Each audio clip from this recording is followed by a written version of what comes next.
Calorosas saudações, e depois desta polémica toda, parece que Luís Montenegro e André Ventura estão a afundar-se nas sondagens, mas verdade seja dita, mais vale nas sondagens do que debaixo d'água, até porque, além de não conseguirem respirar, também não conseguem colocar like neste vídeo. Portanto, metam like no vídeo e subscrevam o canal para chegarmos aos 130 mil subscritores, estamos lá quase, e partilhem nas vossas redes sociais. Relembro o código SOUSA10 na Prozis para 10% de desconto no segundo link da descrição, e tem o meu Instagram, TikTok e Twitter. O Instagram é novo, o antigo já não existe, e podem seguir-me lá, os links na descrição e o arroba é este. Ora, vamos então ver aqui várias coisas relativamente à última sondagem que foi publicada pela Intercampos, se não estou em erro, é de hoje, saiu hoje, creio eu, e tem aqui alguns dados interessantes. Vamos ver primeiro a sondagem em si, sem a distribuição dos indecisos, a comparação com a última sondagem que a Intercampos fez, que creio que foi no mês de agosto, e depois vamos ver número de deputados, governos possíveis, coligações possíveis para maioria parlamentar, e quantos deputados é que cada distrito elege por cada partido. Sem mais demoras, vamos ver. O cenário de eleições antecipadas favorece a Aliança Democrática. O resultado da sondagem da Intercampos demonstra que, apesar do PS vencer, 20% das pessoas mudava o sentido de voto e votava na Aliança Democrática para garantir estabilidade política. Só um pormenor, reparem como, vocês já vão ver as percentagens, e agora até estão a pensar, então quer dizer, ele começa o vídeo a dizer que o PSD perde votos, e perde, vão ver, mas como é que isto favorece a AD? Baseado num se, não é? Eu acho isto gira às vezes na questão do jornalismo, baseado no se fosse para tal, beneficiava e ganhava o outro. Agora já vão ver a real percentagem, porque o PS está a ganhar.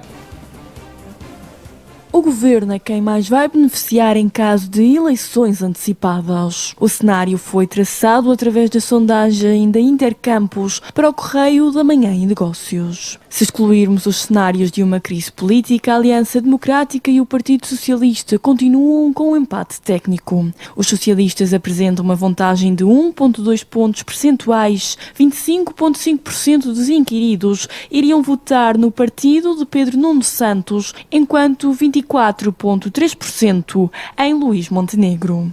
Nestes resultados, o Chega continua em terceiro lugar com metade das intenções de voto da Aliança Democrática. No entanto, mais de 20% dos eleitores da amostra admitem mudar de força política favorita para a liderada por Luís Montenegro. Um resultado bastante diferente perante os 7,3% do Partido Socialista. Face a agosto, os números representam uma diminuição na intenção de voto do PS, menos 2,9 pontos percentuais. Isto porque em agosto de 2024 tinham 28,4% das intenções de voto. Pormenor aqui, isto é a votação de agosto, não é? Segundo a mesma sondagem da Intercampos, portanto, agosto, há 2 meses atrás, o PS nesta sondagem continuava à frente, a AD continuava em segundo lugar, mais ou menos a mesma distância que têm agora, só que ambos com menos percentagem, só que entretanto nos meses entre agosto e outubro, no caso será setembro, e agora também com a sondagem que saiu da Aximage há poucos dias atrás, a AD estava em primeiro lugar. O que é que acontece aqui? Esta sondagem foi feita entre o dia 4, 5 e o dia 10 e 11, ou seja, entre anteontem e ontem, foi o último dia onde já estava instaurada a polémica do André Ventura. E eu não gosto muito de olhar para os dados que aqui são citados de mas se for com a base da estabilidade alterava o seu voto. É assim, as pessoas não votam com base num se perentório numa questão da sondagem, por isso é que elas são muito voláteis. As sondagens são feitas no sentido quase de condicionar a própria resposta, nomeadamente essa pergunta. Eu não posso expor aqui uma sondagem em que o PS está à frente novamente, à frente da AD e, enfim, com uma distância maior do Chega, e dizer que isso favorece a AD por causa de um determinado se, até porque o contexto de campanha eleitoral, de propaganda e etc. é muito diferente. Ou seja, temos aqui o amplificar do poder do PS. O que é que eu quero dizer com isto? Independentemente de quem fosse ganhar com isto, desta última guerra entre André Ventura e Luís Montenegro dos últimos 2, 3 dias, parece-me que o maior beneficiado aqui acabou por ser não o André Ventura nem o Chega, nem o PSD nem o Luís Montenegro. Acabou por ser o Partido Socialista. Porque esta sondagem já foi feita no decorrer da polémica entre o Chega e o PSD.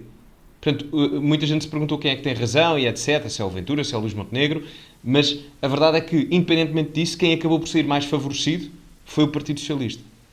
Também nos partidos de direita houve uma diminuição das intenções de voto. A AD registrou menos 2,3 pontos percentuais e o Chega menos 1,1 pontos percentuais. Quanto aos partidos de esquerda, onde está incluído o PAN, a diferença diminuiu de 6,1 pontos percentuais para 4,3. O Bloco de Esquerda foi o único a diminuir as intenções de voto em meio ponto percentual. Os restantes partidos de esquerda, CDU, Livre e PAN, aumentaram as intenções de voto. Pormenor, estas percentagens que aqui vimos são percentagens sem a distribuição dos indecisos. Eu fiz o cálculo da questão da distribuição dos indecisos e etc. E, portanto, agora vamos ver aqui a distribuição dos indecisos, o número de deputados que cada partido tem, consoante esta votação, já com a distribuição, ok?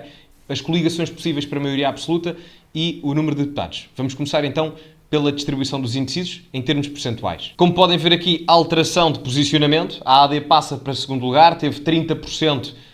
No dia 10 de março passa agora a ter 28%, isto já com a distribuição dos indecisos, porque sem ela tem 25% e o PS tem 27%, ok? Portanto, passa para segundo lugar e perde 3 pontos percentuais relativamente àquilo que teve há 6 meses atrás, nas últimas eleições. O PS, em contrapartida, vence e ganha 3 pontos percentuais em contrapartida. O Chega, no caso, perde 4 pontos percentuais, já com a distribuição dos indecisos, aqui com os 14%, não com os 12% sem a distribuição dos mesmos, e, portanto, notamos aqui alguma diferença. A Iniciativa Liberal cresce algo significativo, digamos, porque passa de 5%, que eles tiveram 4,9%, passam agora a ter 8%, que é um crescimento significativo. Depois, temos o Bloco de Esquerda com 6%, crescem um pouco também, devido, a meu ver, no caso da Iniciativa Liberal, deve-se ao decréscimo do Chega e do PSD, portanto eu acho que agora vai haver uma transação de votos muito dentro destes 3 partidos, PSD, Chega e Iniciativa Liberal, até porque o PSD e o Chega neste momento vivem momentos muito conflituosos entre um e o outro e se calhar a Iniciativa Liberal, estou apenas a supor, não estou a dizer que vai acontecer, não é?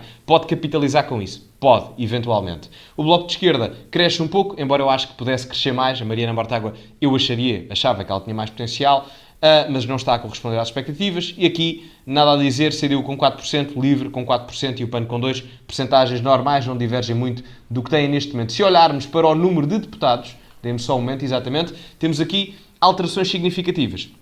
Porquê? O PS passa para primeiro lugar, ok? Voltamos a ter o PS a liderar as bancadas parlamentares no Parlamento, com 81 deputados, ganha 3 relativamente ao que tem agora, e o PSD, no caso, ou a AD, perde 3 deputados. Ou seja, aquilo que o PS ganha é aquilo que a AD está a perder. Portanto, pode haver aqui alguma transferência de voto útil. Bem sei que na sondagem colocam a questão de se por esta questão ou por outra, mas enfim, quando uma pessoa vai votar, há outros X que contam mais do que esses, não é? Nomeadamente os interesses próprios das pessoas, consoante as propostas que são apresentadas pelos partidos.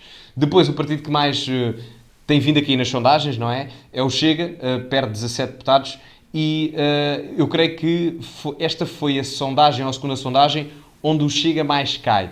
Não sei até que ponto é que tem a ver com a questão da polémica do Luís Montenegro com o André Ventura. Talvez tenha.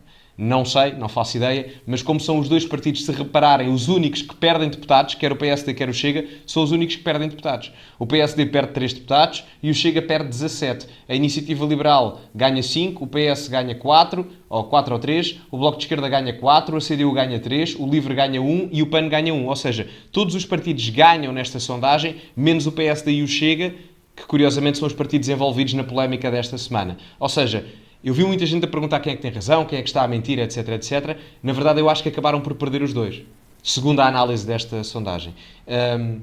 E acho que é prejudicial para a direita, não é? Eu sei que há pessoas que acabam por gostar mais do Luís Montenegro, outras do André Ventura, é perfeitamente normal, mas no final do dia, quem ganha isto, quem ganha mais politicamente, acaba por ser o bloco partidário à esquerda da direita, não é? Se bem que o PSD não é de direita, é um partido de centro, mas acho que me faço explicar. Depois disto, olhando para a questão dos governos possíveis e das coligações, deixem-me só colocar aqui mais à direita, temos um Bloco Central, que está bastante cimentado, 158 deputados. Curiosamente, na outra sondagem que saiu esta semana, da Aximage, era exatamente o mesmo número de deputados, 158, portanto não há uma grande alteração. Depois temos PSD, Chega e Iniciativa Liberal com 123 deputados, o que dá uma maioria parlamentar, são precisos mais do que 116 votos para aprovar, pelo menos de uma forma direta, sem maioria qualificada, mas com maioria quantitativa, um orçamento de Estado, não é? 123 dava perfeitamente, e depois temos o PSD e o Chega com 110. Isto diz-nos também, a linha vermelha marca a maioria parlamentar, como podem ver, o número 116, e não chega a esses 116. Ou seja, isto aqui se calhar é o gráfico, a imagem que nos diz mais que esta situação acabou por prejudicar tanto o Luís Montenegro no PSD como o André Ventura no Chega. Porque normalmente nas últimas sondagens, apesar do Chega cair um bocadinho, ou o PSD cair um bocadinho, etc., normalmente o PSD e o Chega, na grande maioria delas, conseguia passar a barreira dos 116. Nesta não consegue. Portanto, a meu ver, são os grandes prejudicados. A esquerda e o PS com 103 deputados e o PSD e a Iniciativa Liberal com 90. Depois, olhando aqui para aquilo que é os deputados de cada distrito, vemos também aqui algumas alterações curiosas, não é? Eu normalmente digo sempre que quem acaba por ganhar os distritos de Lisboa e do Porto acaba sempre por ganhar as eleições, que é o caso desta sondagem. Como podem ver, o PS ganha o Porto e ganha também o distrito de Lisboa. No resto do país não há assim grandes alterações. O Norte, tendencialmente PSD, é o Cavaquistão, nada muda. Andando mais para Sul, o PS ganha novamente mais distritos. Embora vos diga aqui que há aqui a grande alteração, talvez seja a perda de alguma presença do Chega em determinados distritos, porque eu relembro que o Chega elegeu em todos os distritos, menos Bragança, e creio que foi só Bragança. Acho que no resto elegeu tudo, se não estou em erro. Aqui, o Chega, eu estou sem óculos e lentes, se me errar algum, peço desculpa, mas o Chega aqui, pelo que eu vejo, passa para a terceira força política em Beja, é ultrapassado pelo PCP, mas elege um deputado à mesma, perde um deputado em Porto Alegre, perde um deputado em Évora, perde um deputado na Guarda, perde um deputado... Não, acho que perde um deputado em Santarém também, mas apesar disso, das perdas eleitorais de deputados que o Chega tem, perde alguns no Porto também, apesar disso, o Chega tem uma coisa interessante, é que mesmo perdendo votos e quase 17 deputados, é um partido que consegue ter uma implementação muito diversificada. É muito interessante ver isso, porque mesmo no litoral do país, que é onde há mais gente, ou seja, é mais fácil ter deputados, o Chega elege em todo o litoral. Elege desde o Algarve até Viana do Castelo, de forma seguida. E mesmo assim, só não elege em Bragança, na Guarda, Porto Alegre e Évora, que curiosamente são os distritos mais difíceis de eleger, que são os que elegem menos deputados no círculo eleitoral. Portanto, isso é uma coisa que curiosamente até joga a favor do Chega, que, por exemplo, partidos como o Bloco de Esquerda e a Iniciativa Liberal não têm. Se repararem, só conseguem mesmo eleger num espaço geográfico muito concentrado, ali no litoral, entre Lisboa e Viana do Castelo, depois com a questão de Setúbal e, eventualmente, no Algarve, que creio que não é o caso desta sondagem, não é, mas em algumas conseguem, não todas. Mas, em todo o caso, este é o resultado da sondagem. Portanto, de uma forma geral, eu diria que esta polémica toda entre o Ventura e o Luís Montenegro acaba por prejudicar quer o Ventura e o Chega, quer o Montenegro e o PSD. Acho que é a grande ilação que podemos tirar daqui. Eu vi muita batalha partidária, compreendo, é perfeitamente normal, até porque a situação foi polémica e a acusação era grave, e se efetivamente o Luís Montenegro fez aquilo, é gravíssimo, mas se o Ventura está a mentir também é gravíssimo também. Enfim, isto transformou-se aqui num debate de quem é que diz o quê. Enfim, não vou entrar por aí agora, porque acho que já se falou muito disso. Mas em todo o caso, acho que acabaram por ser os dois os grandes prejudicados. E esta sondagem é um bocado exemplificativo disso, porque ganham votos toda a gente, desde o PAN ao PS, só não ganha votos o PSD e o Chega, que acabam por perder eleitorado, deputados e representação parlamentar e representação também demográfica a nível de eleição de círculos eleitorais. Mas enfim, digam-me a vossa opinião nos comentários, o que acham relativamente a isto. Metam like no vídeo, subscrevam o canal, partilhem nas vossas redes sociais. Código Sousa 10 não está a aparecer ali, mas pronto, Código Sousa 10 na Prozis para 10% de desconto. E ficamos por aqui. Muito obrigado a todos e, como é habitual, acima de tudo, cultivem-se e até à próxima.